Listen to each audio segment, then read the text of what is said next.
Hey, man. Listen, I seem to be a bit lost here. The guy with the laser gun said that I needed to make a right at the Mound of Skulls, but I'm not sure which Mound of Skulls he's talking about. I was really hoping you could help me out. Are you even listening, dude? Hello? Screw it, I'm never getting home.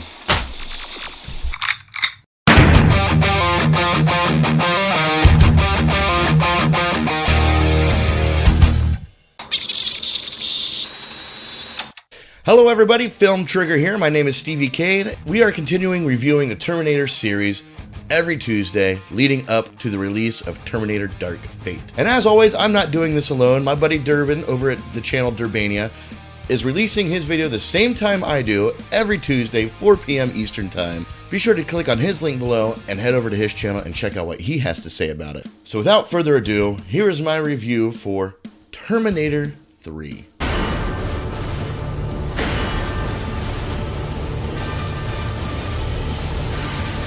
Directed by Jonathan Mostow, starring Arnold Schwarzenegger, Nick Stahl, Claire Danes, and Kristanna Loken. So this movie is held 10 years after the events of Terminator 2 Judgment Day.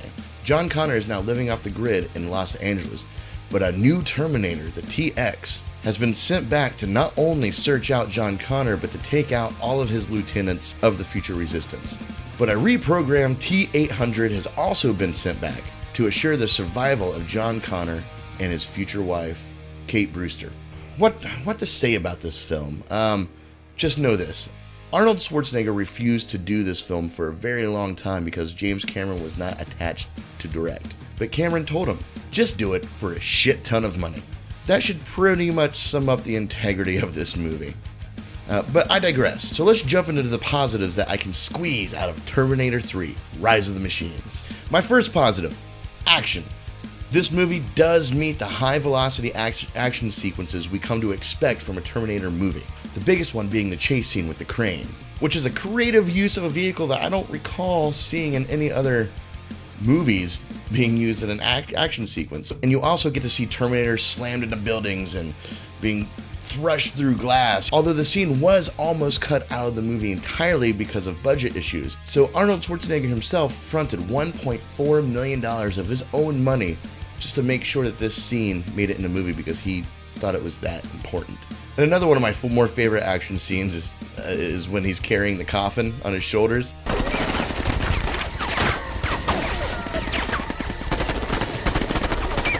Is the coffin bulletproof? Why? But the film does deliver on high-stake, big action sequences from beginning to end, so they did great with that. Plot devices. Though I didn't enjoy the premise of the movie, and I'll get more into that later when I talk about the negatives, there are some aspects of the story that I do like one of them being the TX coming back to not only, hunt out John Connor, but also to take out all the lieutenants in his future regime. If we can't take out the leader, then at least we can take out his support system, and that might cripple him in the future. That's a well thought out idea. I like that a lot. And it seems like something that could have been added to the previous films as well. I think it's a good fit, a good addition to this story. Also, them setting up the foundations for John to build upon by leaving him in an abandoned military bunker with access to communicate to other world leaders.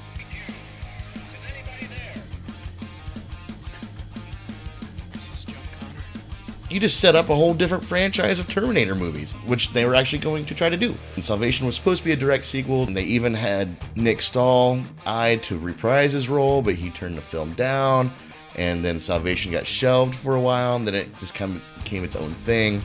We'll get to that review very soon. I also really like the idea that when they let you in that another T-800 was used to kill John Connor. It's actually pretty poetic to have the Terminator he looked at as almost like a father figure ultimately be the thing that kills him. I actually wouldn't even mind seeing that story be told on film. So yeah, there's some good positives. There's some good things there. Some good stuff. Before I get into the negatives, I do have some honorable mentions. A few scenes and clips that I enjoyed watching this movie, but they don't really add to my overall critique of the film. Number one, Chris Hardwick is in this movie. We've lost contact.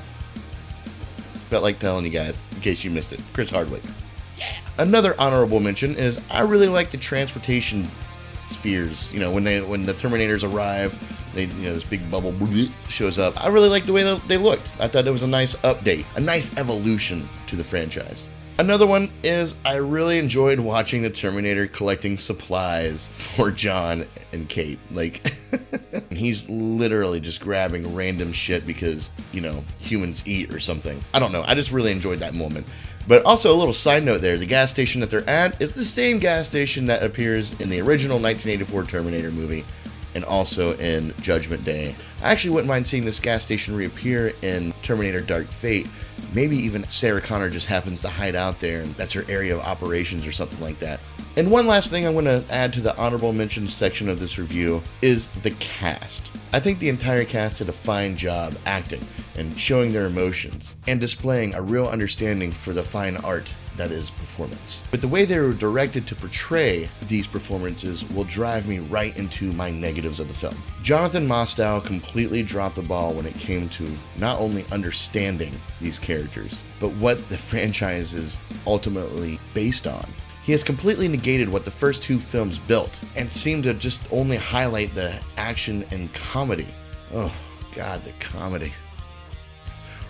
Obviously Terminator 2 had a bit of comedy, but it was used tastefully and also as a character development. It wasn't just in there for slapstick reasons. But here the comedy is used like a fucking cartoon sideshow.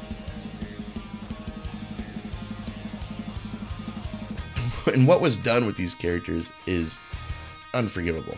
And the one I have most to say about is John Connor, played by Nick Stahl. This is not John Connor. This is not a young adult who has been obsessively trained by his Terminator-killing mother to someday lead a resistance against the self-aware Skynet and human-destroying machines.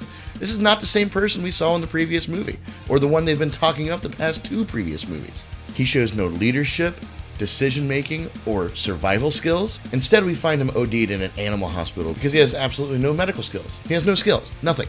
He's a dope. He's just wandering along the streets, saying he's off the grid. And you're not off the grid, you little shit. How do you go off the grid in your own hometown that 10 years previously your face was plastered all over the news for? I mean, the first human interaction that we see you have in this movie, the chick recognizes you right away. That's not going off the grid. Seriously. What the fuck? There could be an argument that John Connor is lost because his entire existence is no longer apparent due to what happened in Judgment Day. He's supposed to be this great leader, but now they've stopped Judgment Day from happening, so what's he supposed to do now? And I get that. Let's see a lost, depressed, and brooding John Connor, because that would have been a better way to take this character. But we don't get that. We get this guy. Imagine you were the only one who could stop it. He looks like a child playing pretend, I'm not gonna lie. But Edward Furlong was actually supposed to reprise his role in this movie, but he was dropped from production due to the alleged substance abuse issues he was going through at the time. And as I said before, it wasn't the actors, it was the direction that they were told to act. So I'm not so sure that Edward Furlong could have saved this movie. Arnold didn't. And also, the T-800, or the T-850, as he actually is in this movie, because he does have some enhancements.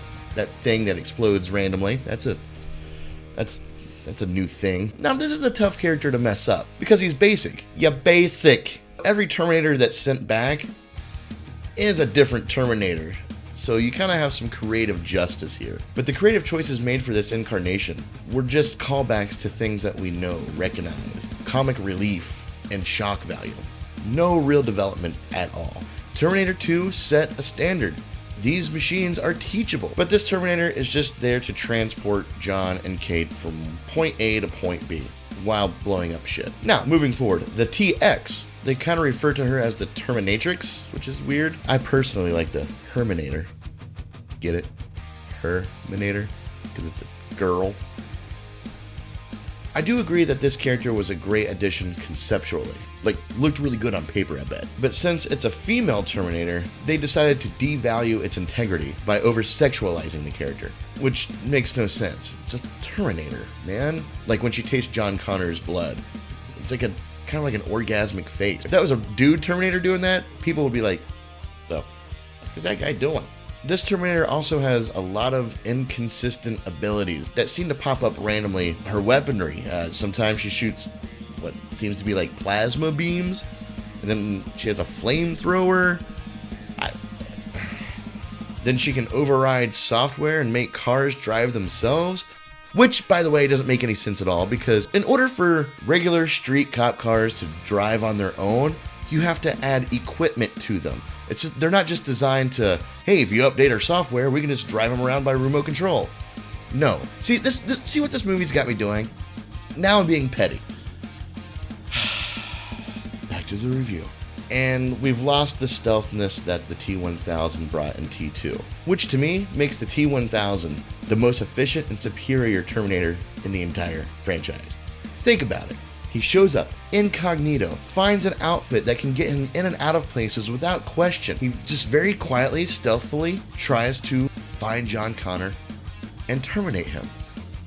He doesn't have to go off just blowing shit up and driving cranes through cities. I get it, action stuff. T-1000, I think you're the most superior Terminator. You win.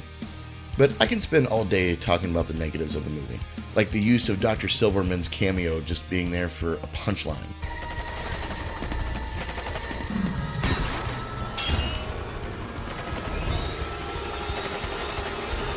Or how they did their best to not say any of the one-liners that Arnold's known for. I get not adding them in because you don't want to, just play into that card, but to purposefully dance around them and change them. I'm back. Comes across very weird. But I'm going to conclude my negatives just by saying this. This film was an obvious cash grab that has no real connectivity with the previous installments or the installments that came after it. And the saving grace of this movie are its action sequences and the moments it accidentally stumbles upon some pretty clever plot devices.